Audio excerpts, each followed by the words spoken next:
terakhir, last. Mengapa orang Yahudi tak menerima Nabi Muhammad SAW sebagai Nabi terakhir?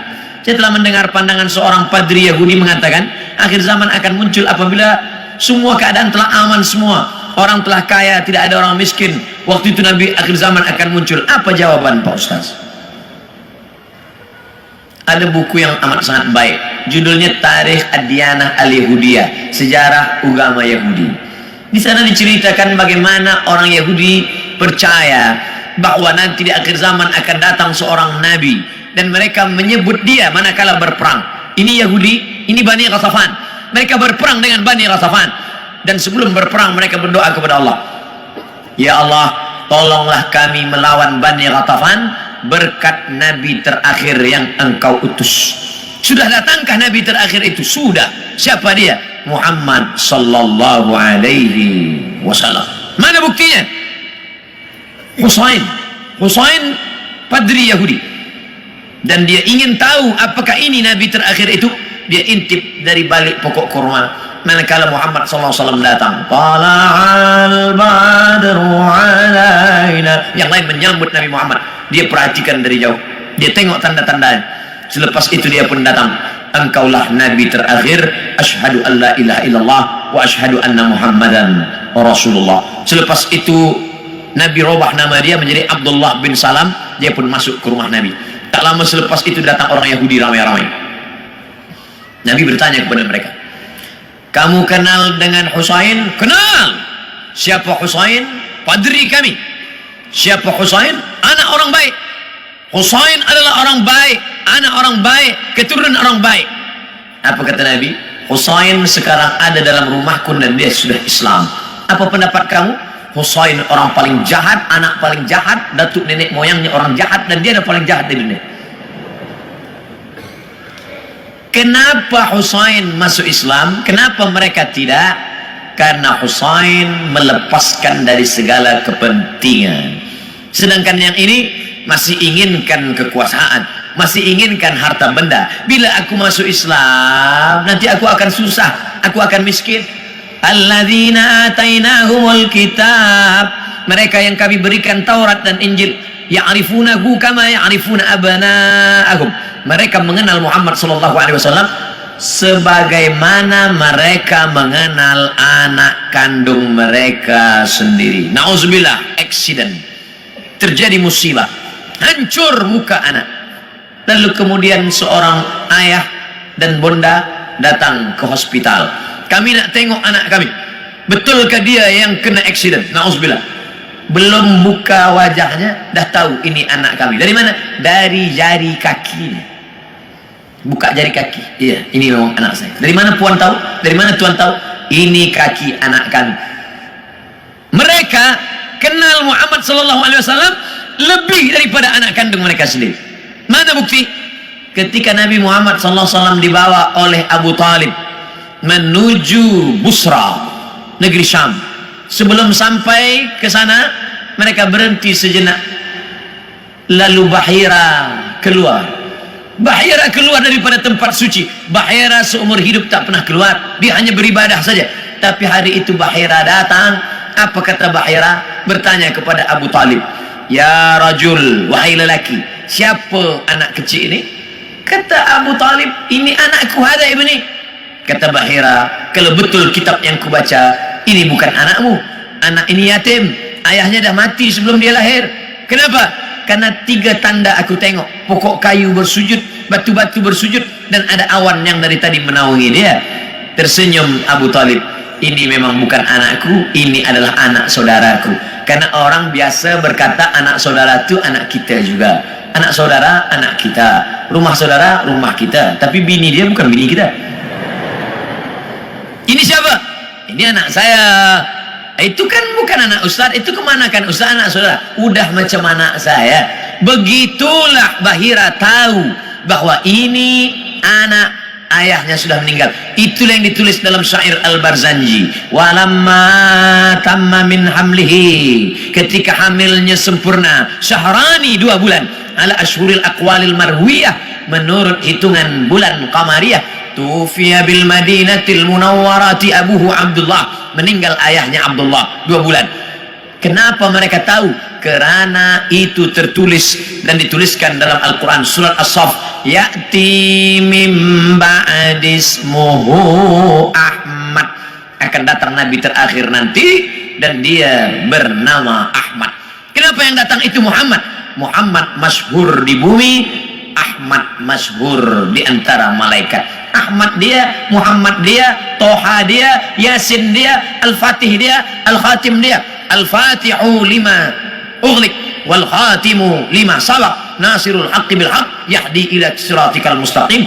Dialah Al-Aqib, dialah Al-Hasyir, huwa Ahmad, huwa Muhammad, huwa Toha, huwa Yasin, huwa Khatim, huwa Al-Fatih, huwa Al-Aqib, huwa Al-Hasyir, huwa Al-Hami.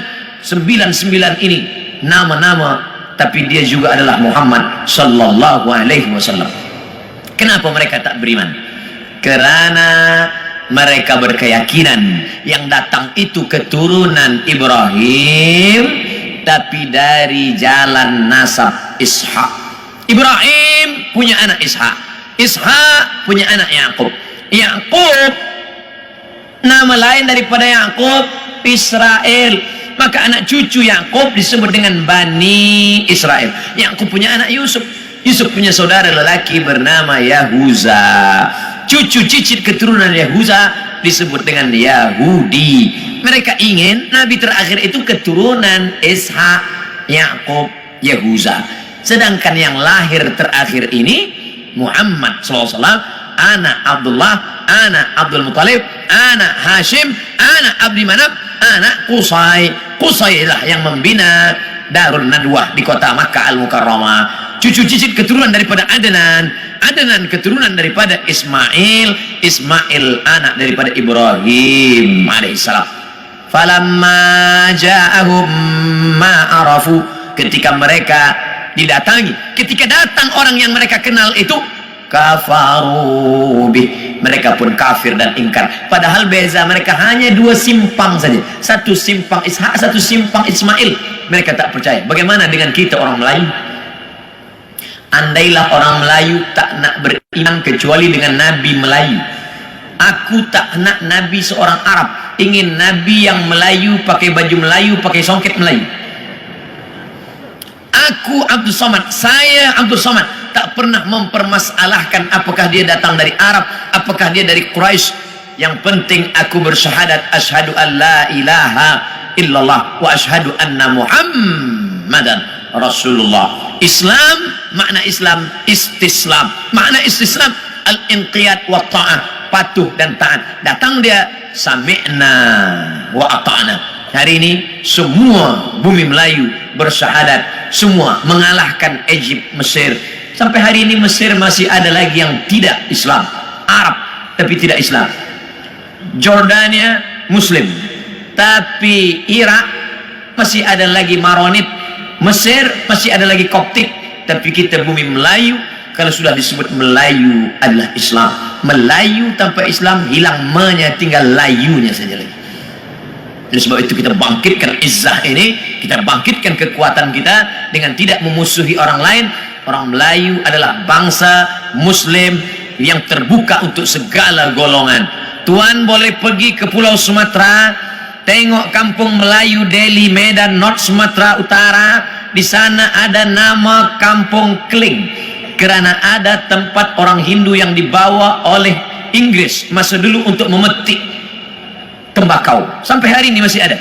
Di sana pula ada kampung nama Pecinan, tempatnya orang saudara kita daripada Chinese, Tionghoa, masih ada tegak berdiri. Orang Melayu Muslim adalah orang yang menebarkan kedamaian. Wa ma arsalnaka illa rahmatan lil alamin. Terbuka, kita tak pernah memusuhi orang lain. Kamu nak beramal, sila beramal. Wala ana abidum ma'abattum wala antum abiduna ma'abud lakum dinukum waliyadin. Kita seperti lebah. Bagaimana lebah? Lebah itu tak pernah makan yang tak baik. Yang dimakan lebah itu hanya manis dari bunga-bunga. Sampai hari ini belum ada lebah guna dadah. 2, yang keluar daripada lebah pula elok-elok saja, yaitu madu lebah. Kenapa saya minum madu penyakit gula, diabetes saya? Yang salah bukan lebah, tukang jual lebah campur gula. Yang ketiga, bahwa lebah hinggap di ranting, tak ada ranting patah. Sampai hari ini lebah hanya membuat sarang di kayu tualang yang besar. Tak ada lebah patahkan ranting. Lebah tahu ini sesuai, ini tak sesuai. Yang keempat, lebah jangan diganggu. Orang Islam jangan diganggu. Bila engkau ganggu sarang lebah, dia akan kejar engkau. Masuk pun engkau ke sungai, dia akan tunggu. Bila engkau tak bernafas, engkau tarik nafas, di situ dia guna. Kepala engkau akan bengkak. Hati-hati dengan lebah. Dan lebah ada senjata satu saja. Di ekor lebah ada satu senjata. Lebah tahu, bila aku dah guna ini aku akan mati. Sengatan lebah diguna sekali seumur hidup. Dan kalau dia sudah pakai, orang akan kena, dia pun akan mati. Bagi lebah, lebih baik berputih tulang daripada berputih mata. Nah, ini tak betul juga, sebab lebah tak bertulang.